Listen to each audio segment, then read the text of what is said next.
নোয়াখালী সদরে নেওয়াজপুর জামায়াত শিবির ও বিএনপির সংঘর্ষের ঘটনায় বিএনপি ও ছাত্র শিবির পাল্টাপাল্টি সংবাদ সম্মেলন করেছেন। এ ঘটনায় এখন পর্যন্ত কোনো অভিযোগ পাওয়া যায়নি জানিয়েছে পুলিশ। বেলা 11টায় সাংবাদিকদের এসব কথা জানান অতিরিক্ত পুলিশ সুপার মোহাম্মদ ইব্রাহিম। এর আগে রোববার রাতে নোয়াখালীর সদর উপজেলার বিএনপি জামায়াত শিবিরের মধ্যে দফায় দফায় সংঘর্ষে অন্তত 40 থেকে 50 জন আহত হয়। তাদেরকে নোয়াখালীর জেনারেল হাসপাতালে ভর্তি করা হয়েছে। পুরো সবাই একসাথে নামাজ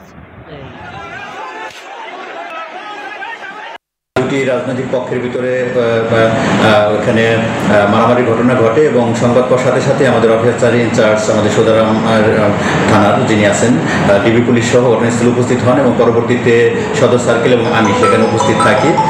আমরা দুই পক্ষকেই যারা ওখানে উৎসুক ছিলেন তাদেরকে ছত্রভঙ্গ করে দেওয়া হয় এবং যারা আহত ছিলেন তারা হাসপাতালে চিকিৎসা নিচ্ছেন। আমরা এখনো পর্যন্ত কোনো অভিযোগ পাইনি, তারপর আমরা আমাদের পক্ষ থেকে বিষয়টি খতিয়ে দেখছি। বান্ডেল থাকলে প্রতি সেনমানিতে টাকা বাঁচবে। বিকাশ সেনমানি বান্ডেল কিনে জিতুন প্রতি লেনদেনে।